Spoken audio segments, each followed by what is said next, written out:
Cast.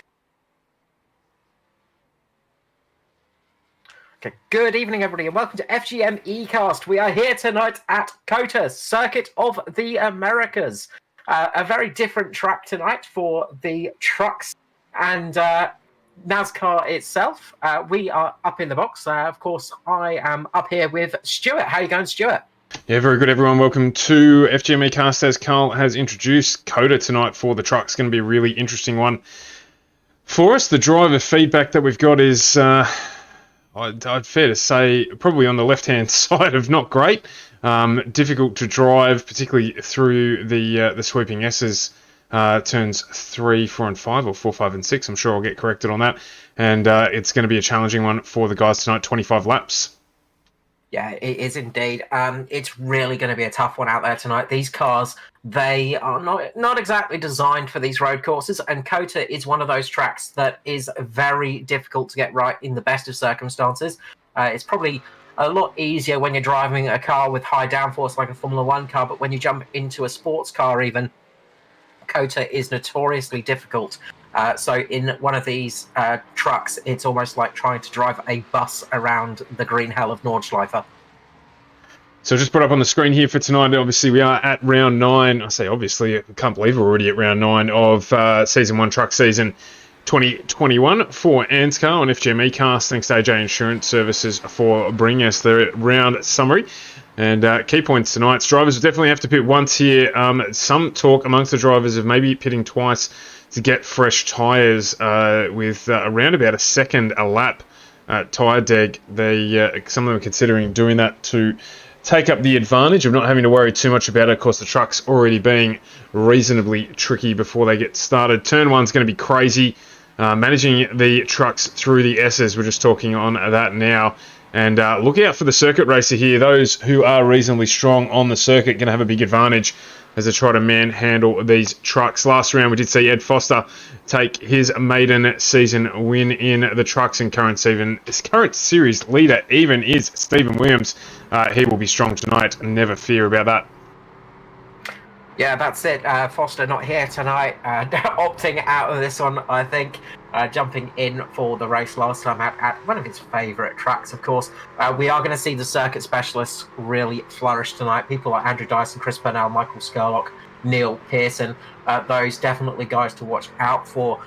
You've got people like Luke Traherne, Norman Clark, a lot of experience, of course, in racing. Nathan Clark is up there as well. So you're going to see a few different names up the top. Stephen Williams might struggle a little bit for overall pace tonight. This could be a chance for maybe Luke Traherne to try and jump up a little bit in the standings, but it's going to be tough.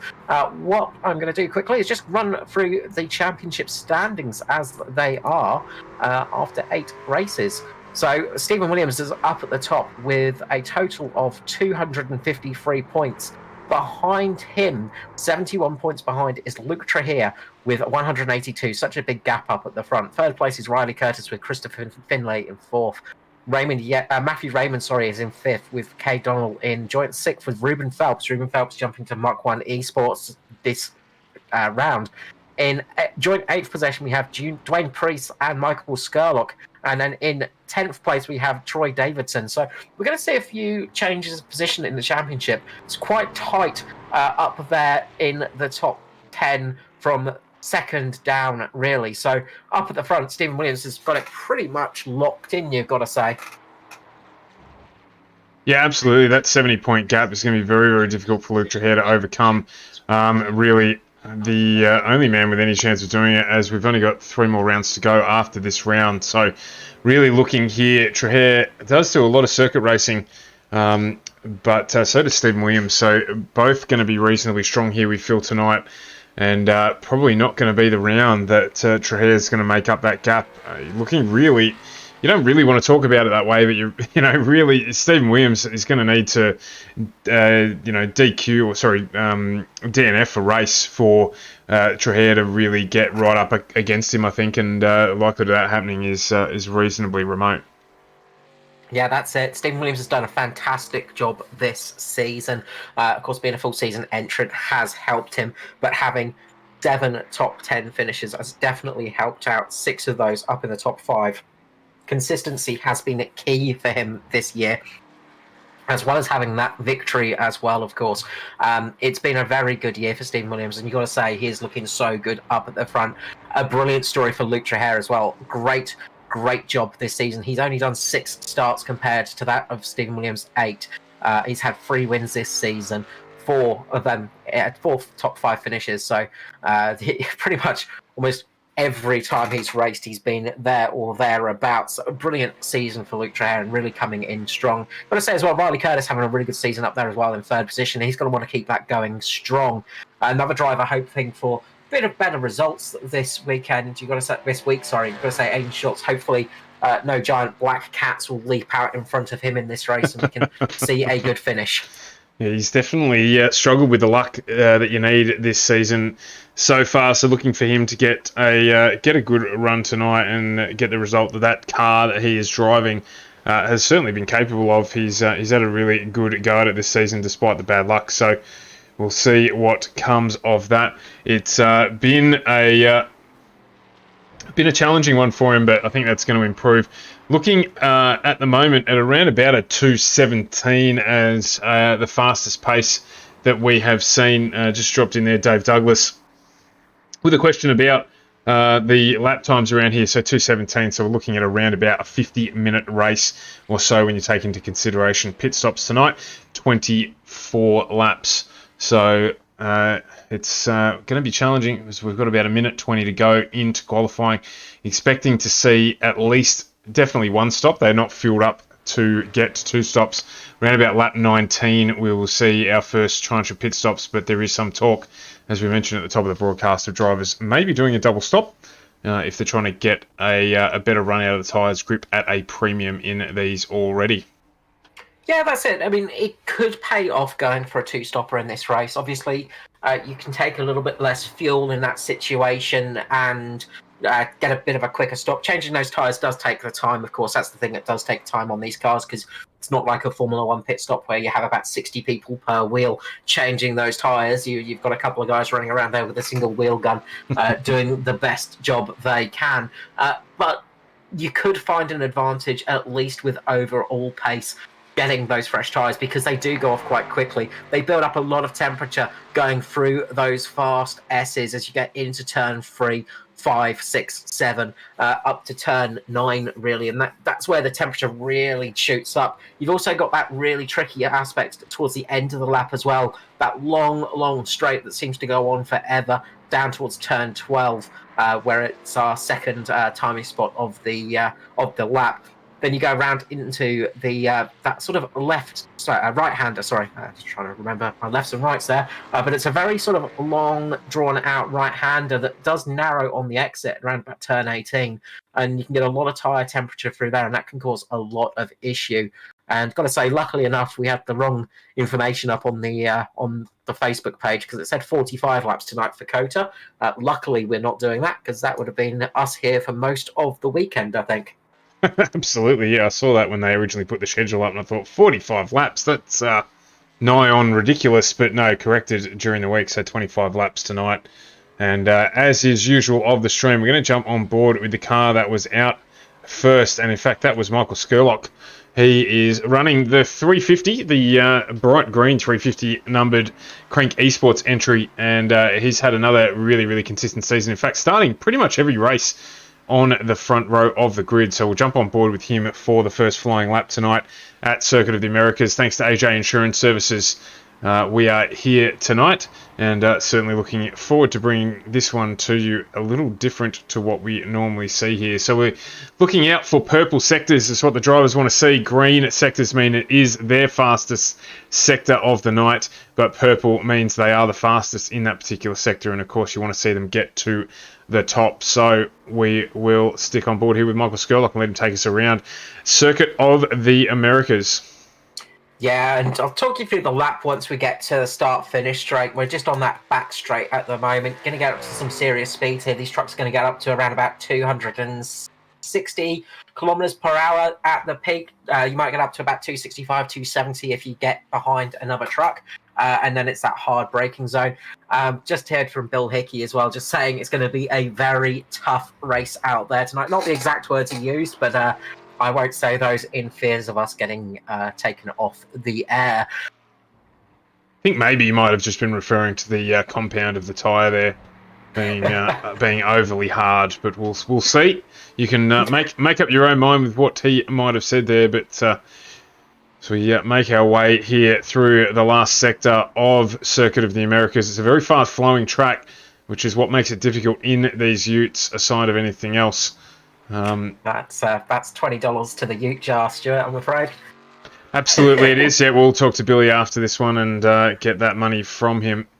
As we come through turn 20 here onto the start-finish straight. So we're going to go uphill here, and this is one of the really interesting factors about this track, actually built on an old trash dump, this one. You're going to go uphill here into turn 1. It's a very, very tight left-hander, this corner, but you're going uphill, so you can use gravity to help you brake. You're going to drop down to about first gear here, a little bit of a late apex there for Skurlock. Now we come down into turns 2. This is a very fast-flowing right-hander, lifting off a bit as we come through here, not putting too much stress on the truck. Now comes the fast-flowing S's, so turns 3, 4, 5, 6, 7. You can see left, and right again. You've got to be very careful going through here because it's so easy to go off the track and you can incur a penalty, and that's going to be the big story for tonight, is off-track incursions. You can very easily get a time penalty. Coming into turn 6 here, we're going to come across the first timing line up to turn 7. Now we come down the hill, gonna go through turns 9 and 10, and now we come down to turn 11. Turn 11, very, very harsh left-hander, and this takes us back onto that very, very long straight. There's a little bit of a kink in it. Circuit of the Americas, of course, was built on a reclaimed land over in Texas, and was some sort of speculation that there may be trouble later down the track for it. As we come down into turn 12 now, very, very, very hard left-hander, lots of braking going on here. Very good opportunity to overtake, though. Now we come into the right-handers, 13 and 14. There's a bit of a kink here, and it's almost a single turn. You're basically going to late apex it through this corner so you can get a good run into turn 14. Turn 15 has a kink into it, which you have to be careful of. Put on the brakes for turn 15, which is just here. You've got to get the apex just right. Skurlock's done that perfectly. Up into turns 16, 17, and 18, and this is that hard right-hander, and this is where temperature can really build up in those tyres. Got to be careful of pushing the truck through here. The rear end just steps out a little bit. Skurlock holds it perfectly as we come to turn 19. Left-hander, very easy to make a mistake and run wide here. Back down to turn 20 and back onto the start-finish straight.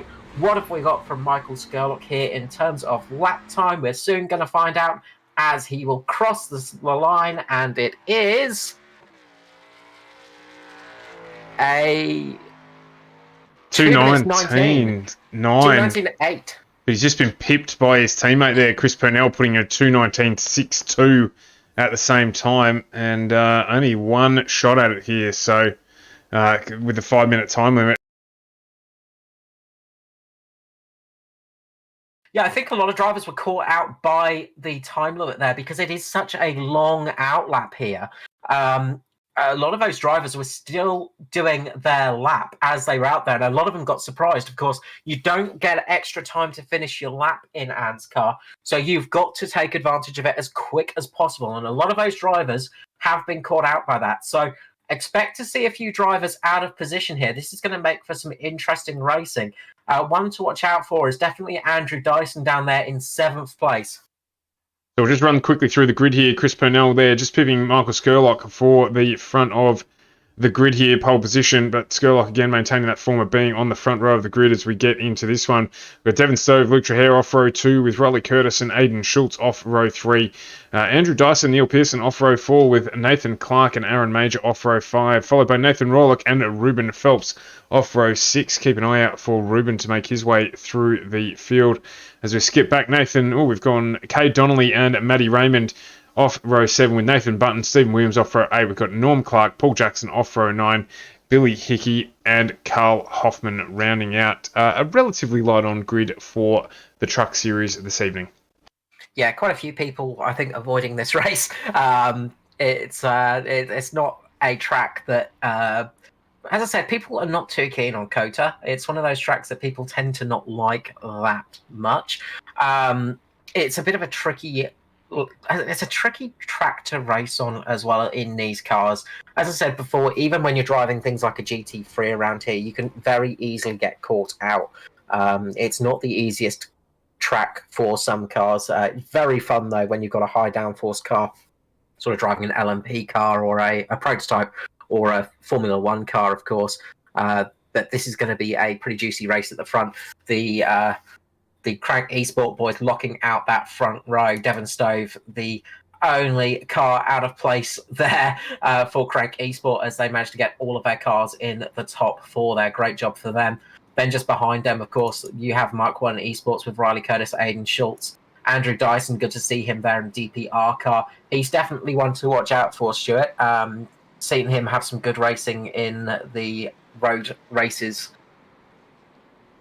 Yeah, it's going to be a tough one in the audience. Dave Douglas just saying that Chris Purnell should be pretty racy off the front there. Absolutely, Chris Purnell of Virtual Motorsport Mentor ownership as well. So if anyone's going to get it done around the circuit here, it'll be himself. Michael Skurlock, no slouch, nor Luke Trahere, nor Devon Stove. There are probably at least 10 drivers here who will be extraordinarily competitive as we get set to go, coming under the Bud Light Bridge there, just towards the back end of the circuit, and albeit a small grid here, this one's going to be wild. Yeah, I'm gonna ask you the question, Stuart. Who's your pick for tonight? Can't go past Purnell.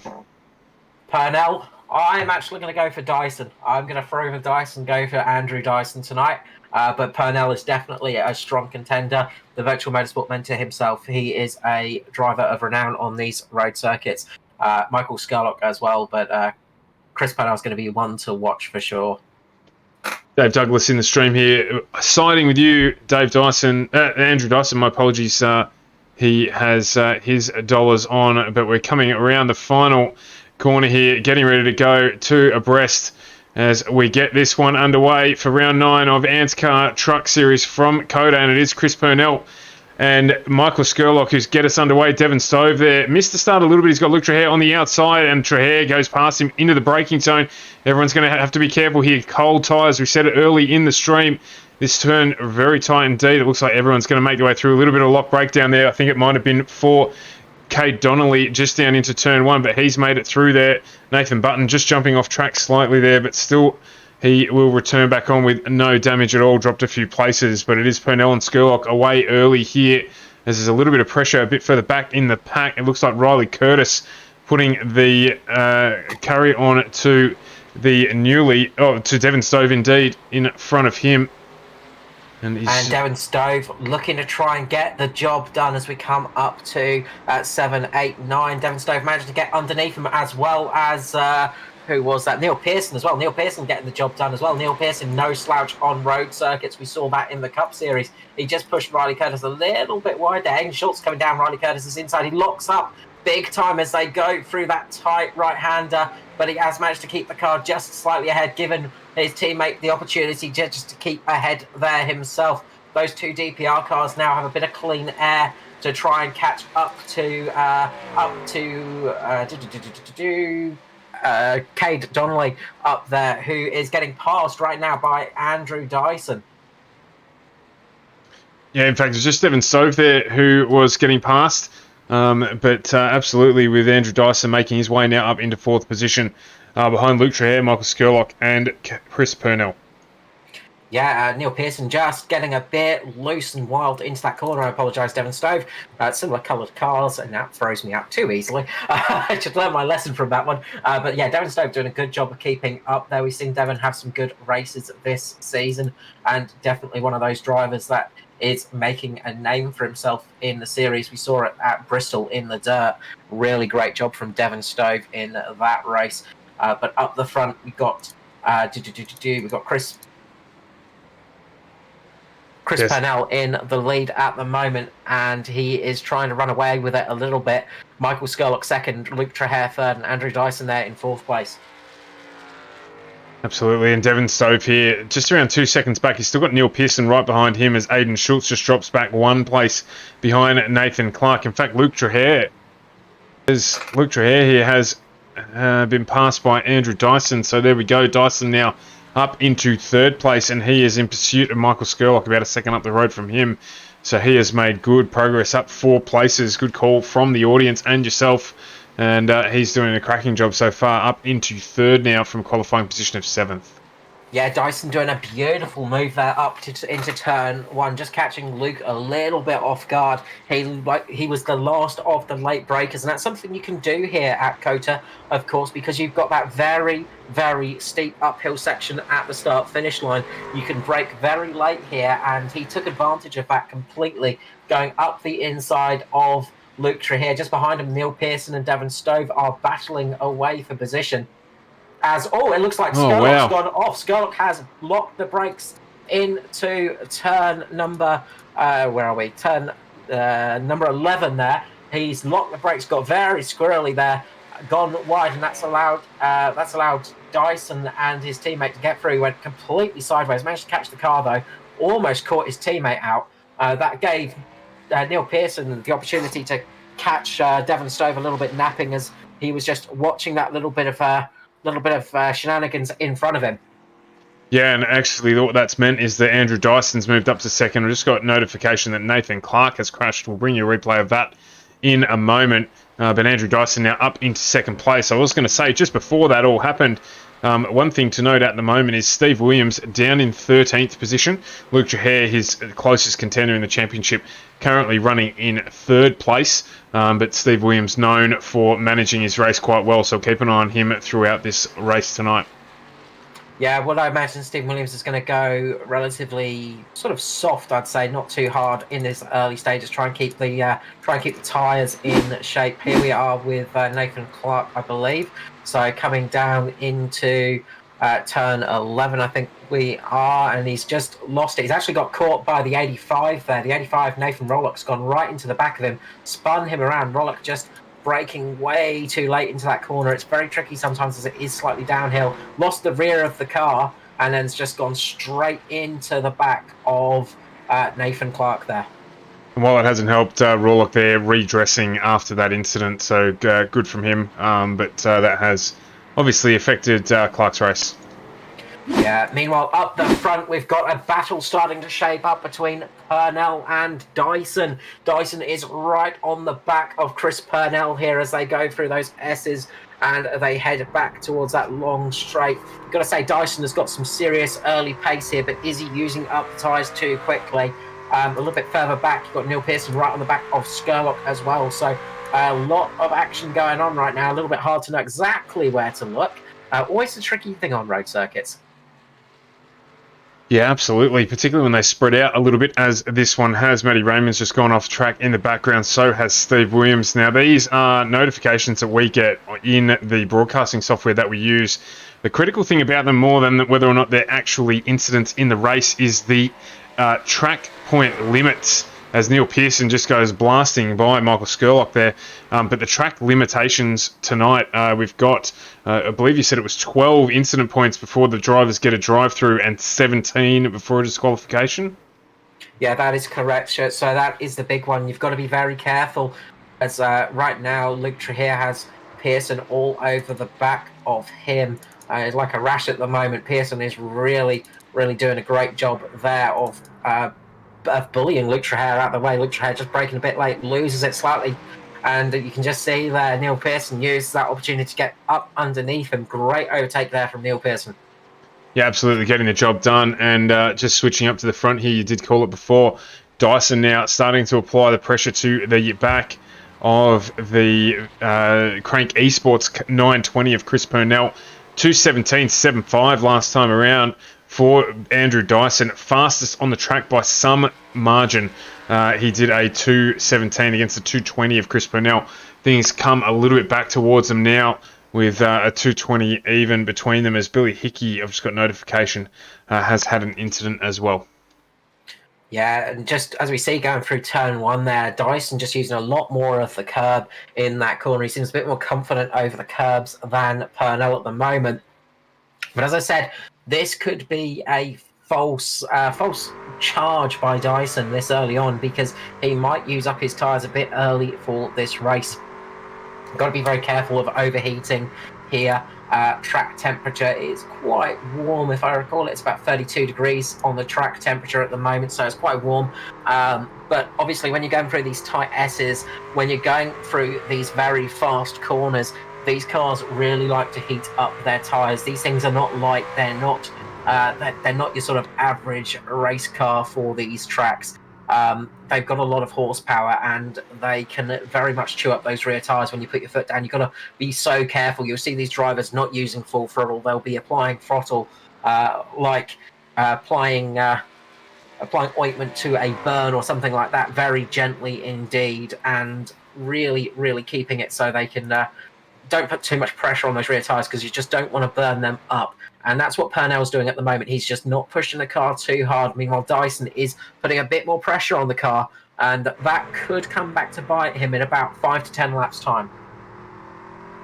Yeah, absolutely. As you said, the pit crews here a lot smaller than a typical race team. So if you want to get the tyre change done, it's going to cost you a fair amount of time. Looking at lap 19 or so for the fuel stop, anytime between now and then. But for tyres, if you can get away with not changing to save yourself a decent amount of time, maybe move yourself up through the field as well. So as we're just looking at the back here of Purnell's truck, just on the nose of Andrew Dyson, and you can see he is pushing here, he's hunting, trying to find a way to get around Purnell. And you can also hear that change in terms of what you're talking about as he gets right up behind him. In terms of how much throttle the guys are using, just having to nurse it, particularly out of the really slow first gear corners. The narrow tyres on the truck in comparison to the horsepower just means that it's very, very easy to light them up. So they've been really, really careful, particularly out of the last corner, particularly out of turn 1 here as well. Just hear him feather the throttle. Watch Dyson just catch up a little bit as they go into that first corner. I'm just going to jump back a little bit to Devon Stove and Aaron Major as well. Good little battle going on here for 6th and 7th as Devon Stove locks up a little bit. This is going to give Aaron Major in the 555 a chance on the 61 as they come down to the S's. They are getting very close to each other right now. That battle is going on and is pretty fun to watch at the moment. But again, it's just trying to keep an eye on. We don't want to lose anything on the front at the moment either. So it's keeping an eye between these two. But up the front, it is still neck and neck between Purnell and Dyson. Those two are still dueling it out. Very, very good little fight there. But Devon Stove and Aaron Major are giving us some great stuff on the track as well. There's a few battles going on throughout the field as we jump to Aiden Schultz down there in 10th position at the moment. He's got Matty Raymond, Nathan Clark, Stephen Williams right behind him, and he's trying to chase down Cade Donnelly, who's got a nice bit of a gap. He's just behind Riley Curtis. So those guys are starting to just sort of spread out a little bit through the field, but it is getting a little bit dicey through the field now. There are a couple of people that are getting a bit close to each other and starting to apply some pressure to each other. So that's definitely something to watch out for. Looks as well like Luke Trahere and Michael Skurlock just working together here just to create a little bit of a gap where they can. Obviously, it's not an oval track race, but the draft still exists, and they managed to break that of Devon Stove and Aaron Major to them. So just jumping working to together. The front. Sorry, Stuart. We've got a drag race going on between Purnell and Dyson as they come in to 16, 17, and 18. They were side by side as they came through here, and Purnell is looking a little bit squirrely through the corners right now. Dyson looks to have a little bit of a better rear end on the car. Purnell is just struggling a little bit on the exits, so this could be the chance for Dyson to make the move, especially as they come onto the straight here. It'll be interesting to see what happens on this straight section here. Dyson looks to have a little bit of better drive, as we do have an incident a bit further back between Matty Raymond and Mr. Black Cat himself, Aiden Schultz, unfortunately. Cade Donnelly as well. He spun the car going into turn, just into turn 12. They've jumped up on Cade Donnelly. Aiden Schultz lost a bit of speed from that one. And then Matty Raymond just nerfed Schultz just as they were going into the corner. Raymond just braked a little bit late, spun Schultz around, and that has that's hurt his race a bit.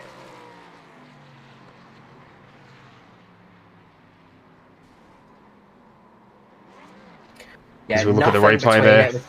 just the tiniest little punt there. It was just barely a kiss, but when the truck is in a corner like that, it's very easy to get off settled. And that's dropped Aiden Schultz down to 14th position, just in front of his new teammate, Ruben Phelps. Ruben Phelps jumping in to the Mark 1 eSport team, coming in from Activity Hub Bali. Yeah. So nice to see a little bit of team changing going on in the season. But Ruben Phelps up there with Mark 1. Got to say, good choice for them as a driver, because he has been having a stellar season and really been doing some great drives this year and making a name for himself in both the trucks and the Cup Series. Made it hard for us, though, with all the driver changes this season so far. I tell you what, you try and get used to a truck with a particular livery on it for a driver, and then 2 weeks later they've changed. It's like the trade season in the English Premier League. It's just ridiculous in ANZCAR, but it's good that the driver market's quite vibrant and teams are growing. Just shows you the strength of the series, but a very good acquisition there for Mark 1. Absolutely, and up at the front here, Dyson is putting all kinds of pressure on Chris Purnell. He is really trying to put the screws on him at the moment, but Purnell is showing that he is not one to break easily. He is not going to be jumping out the way for Andrew Dyson, who definitely looks quicker in that car. Last time round, they set pretty much identical lap times, 21.678 to a 21.645 for Andrew Dyson, just a tiny bit closer. Side by side again down the straight here. Dyson on the outside this time, Purnell on the inside of turn 1. Who's going to get the brakes down latest is going to be Purnell. He's going to hold that inside line. Dyson could try for the up and under here. Doesn't quite have the grip to do it this time round, but he is trying all kinds of lines at the moment to get past Purnell. Doing a great job of applying the pressure, but you've got to say Chris Purnell is doing a fantastic job of taking that pressure on his shoulders and not braking. What a camera angle we've got here, as you can see them coming through the sweepers, the S's, whatever you want to call it, as Purnell there gets a little bit sideways, just trying to manage the rear tyres and manage the pressure as well from the 41 of Andrew Dyson behind him. Both guys just doing a great job here with throttle control, keeping the battle nice and close, as well as Billy Hickey jumps into pit lane. Yeah, Billy Hickey there, one of the first to blink for some fresh tyres. Actually, very much stuffed up pit entry. I'll talk you through that. He's actually locked up the rears coming into pit lane and made a bit of a pong manoeuvre into the pit lane, bouncing off the walls, getting into pit lane. Not much damage on the car though. He should be absolutely fine with that one. And just coming in for those bit of fuel and fresh tyres on. Oh, wait, no, actually it was a drive-through. Billy Hickey getting a drive-through there. So the first person to get a drive-through, so he's definitely got the instant points up there. Yeah, Billy Hickey there, just never too sure of the accuracy of the software here in terms of this, but suggesting that he has accumulated 10 incident points so far in this race. Yeah, I'd definitely say so. From the drive-through there, so definitely got a penalty on that one for Billy Hickey. Unfortunate for him. So the first driver to be caught out by those track limits. We're not quite as forgiving as some of the FIA series with their top forms of motorsport, where you can drive a very wide line across those white lines and do whatever you like.